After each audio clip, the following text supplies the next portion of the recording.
পশ্চিমবঙ্গের তৃণমূল দুর্নীতির সমস্ত সীমা অতিক্রম করে এমন কাজ করেছে যা বিশ্বাস করায় অসম্ভব।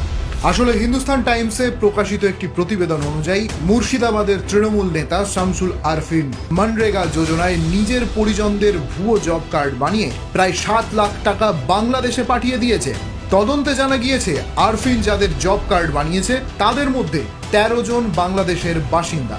মানে যে অর্থ বাংলা শ্রমিকদের প্রাপ্য সেই অর্থ তৃণমূল নেতা বাংলাদেশ পাঠিয়ে দিয়েছে। তৃণমূল এভাবেই দুর্নীতি করে জনতার করের টাকা অনুপ্রবেশকারী আর বাংলাদেশিদের দিয়ে দিচ্ছে।